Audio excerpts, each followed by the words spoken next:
Congress committee के कार्यालय में उनको श्रद्धासुमन अर्पित किए हैं, पुष्पांजलि करी है। और अंबेडकर साहब का जो एक योगदान था वो सिर्फ संविधान तक सीमित नहीं था। उन्होंने एक आशा दी थी, एक विश्वास कायम किया था इस देश में हर समाज के अंदर, और हम समझते हैं कि आने वाली पुश्तें भी उनकी कृतज्ञ रहेंगी। उन्होंने जो योगदान और एक रूपरेखा दी थी इस देश के संविधान के निर्माण करने में, हम सब लोगों ने, ना सिर्फ कांग्रेसजनों ने लेकिन पूरे प्रदेश देश के लोगों ने उनका स्मरण किया, उनको याद किया, और हम समझते हैं कि आने वाली पुश्तें भी उनके विचारों पर अनुसरण करेगी। तीनों उपचुनाव को लेकर सर क्या अभी माहौल जो बन रहा है आप? मुझे लगता है कि यहाँ पर तीनों जगह कांग्रेस पार्टी जीतेगी। जो चुनाव प्रचार है, सरकार का जो काम है वो जनता तक हम लेकर गए हैं। जिनकी ड्यूटी लगाई थी मंत्रियों की, पार्टी के पदाधिकारियों की, सब ने मिलकर उसमें अच्छा काम किया। और मुझे लगता है कि जो बिखराव और टकराव भाजपा में है उससे भी जनता बहुत नाखुश है। एक सक्रिय और मजबूत विपक्ष की भूमिका निभाने में बिल्कुल नाकाम रहे, और केंद्र सरकार ने जो किया है, चाहे वो कृषि के कानून बनाए हों, चाहे महंगाई हो, हर जगह विफल रहे हैं। और जनता सारी बातों को देख रही है। तीनों उपचुनावों में अच्छे उम्मीदवार दिए हैं, अच्छा प्रचार किया है। मुझे पूरा विश्वास है कि सरकार ने जो काम करा, लोगों तक पहुंचाने की जो कोशिश की है, उसमें कामयाब होंगे। तो कोविड की जो स्थिति है, क्या लगता है अब और अधिक सख्त कदम उठाने की आवश्यकता है महाराष्ट्र में जो हालात बने हैं? देखिए, ये बहुत गंभीर स्थिति है, क्योंकि जो संक्रमण की गति है वो लगभग दुगनी है पहले से ज़्यादा। पिछली बार जब प्रतिदिन देश में 1 लाख संक्रमण होता था तो पूरा लॉकडाउन हो गया था। इस बार हमें अपने अनुभव से सीखना चाहिए, और अल्टीमेटली लोगों पर डिपेंड करता है। अगर हम उसको नियमित, संतुलित और अनुशासन का पालन करेंगे, हम इसके क्रम को तोड़ सकते हैं। लेकिन सरकार, समाज, प्रशासन, अधिकारी, सब लोगों को मिलकर काम करना चाहिए, क्योंकि स्थिति बहुत गंभीर होती चली जा रही है। दिन प्रतिदिन लोगों के जहन से वो खौफ निकल गया है, लेकिन वो वायरस गया नहीं है, और नए नए स्ट्रेन डेवलप हो रहे हैं जो म्यूटेट नहीं कर पा रहे हैं। तो सब लोगों को वैक्सीन मिलनी चाहिए। हम लोग पहले से कहते आ रहे हैं, और मैंने कई दिन पहले भी कहा था कि जो आयु सीमा है या स्वास्थ्य की जो पाबंदियाँ लगाई गई हैं, उसको हटाकर हर व्यक्ति को अपना वैक्सीनेशन कराने का अधिकार होना चाहिए।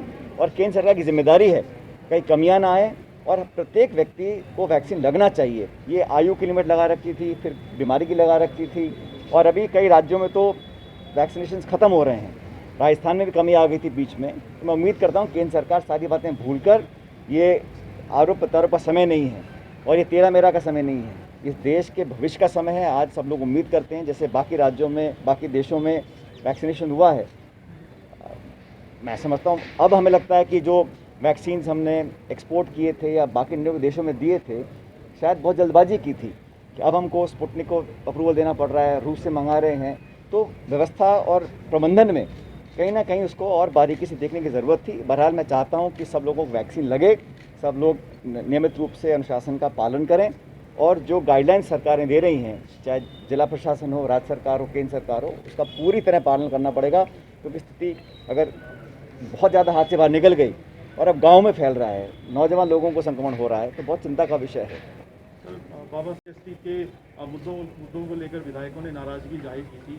क्या सरकार के साथ आप तालमेल ठीक है, समझने की? नाराज़गी की बात नहीं है। जो व्यवहारिक मुद्दे हैं, सामाजिक मुद्दे हैं, उनको हर जनप्रतिनिधि, चाहे वो सरपंच हो, प्रधान हो, या एनजीओ हो, एमएलए एमपी कोई भी हो, उसको समय समय पर उठाते रहते हैं।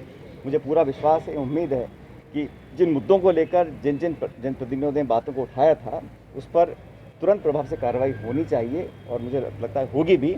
लेकिन ये ऐसे मुद्दे हैं जो किसी एक व्यक्ति के नहीं है, क्षेत्र के नहीं हैं, समाज से जुड़े हुए हैं। और जो दलित वर्ग है, क्योंकि आज 14 अप्रैल है, हमें समझना पड़ेगा कि दलितों पे कहीं अत्याचार होता है, उनका शोषण होता है, उन पर उनके साथ भेदभाव होता है, तो ये हमारे समाज के लिए आईना है। और हम सब लोगों को अपने मतभेद भुलाकर दलित समाज के लोगों को वो मान सम्मान देना पड़ेगा।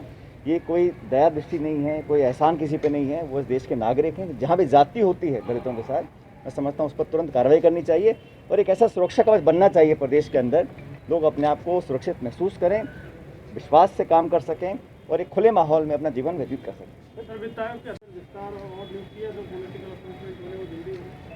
कि मैं इस पर कुछ नहीं कह सकता हूँ, क्योंकि सरकार समय समय पर नियुक्तियाँ करती आई है। लेकिन जहाँ तक मेरा अपना मानना है कि सरकार का लगभग हमारा 2.5 साल का कार्यकाल हो चुका है, और हम लोगों ने अपने घोषणा पत्र में जो वादे किए थे काफ़ी हद तक पूरे भी किए हैं। लेकिन अभी जो वादे पूरे हम नहीं कर पाए हैं, या जो बचा हुआ कार्यकाल है, उसमें और गति से काम करना पड़ेगा।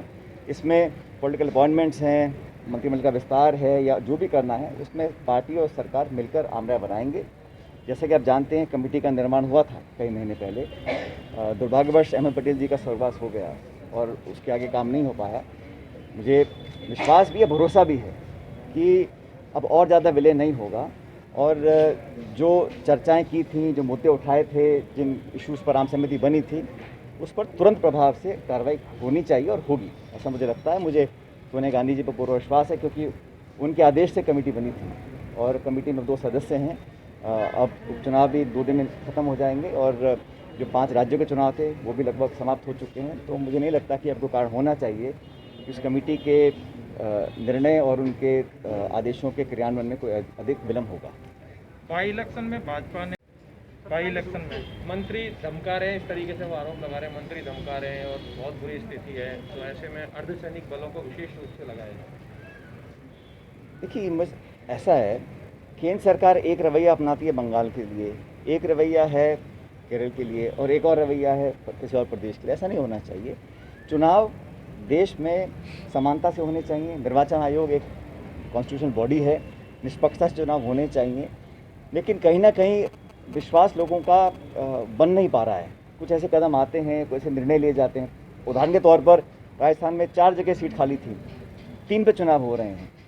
इसका कोई जवाब नहीं दे पा रहा है कि ऐसा क्यों किया गया। तो इन बातों से कहीं ना कहीं जनता के जहन में एक सवाल उठता है।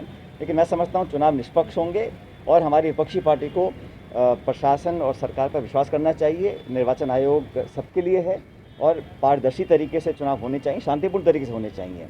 और मुझे नहीं लगता है कि यहाँ पर किसी को कोई ज़्यादा चिंता की ज़रूरत होनी चाहिए कि यहाँ पर सरकार अपना काम कर रही है और हमारी पार्टी के जो पदाधिकारी अपना काम कर रहे हैं और मुझे नहीं लगता यहाँ पर दिक्कत आई। तीनों ही जगह पर आपकी काफ़ी डिमांड है, लेकिन आप अभी तक चुनाव प्रचार में बहुत ज़्यादा समय नहीं दे पाए। मुझे पार्टी ने असम कहा, मैं असम होकर आया। केरल कहा, मैं केरल 2 दिन लगा के आया। बंगाल जाने का प्रोग्राम आ रहा है। जब मुझे पार्टी ने कहा कि तीनों जगह हमें नामांकन के लिए जाना है, मैं उस समय तीनों जगह हम गए। मुख्यमंत्री जी भी गए, मैं भी गया, रैलियाँ करी, नामांकन भरवाया। और जहाँ जहाँ पार्टी मुझे बोलती है, जब जब बोलती है, हमेशा मैं वहाँ जाता आया हूँ, जाता रहूँगा।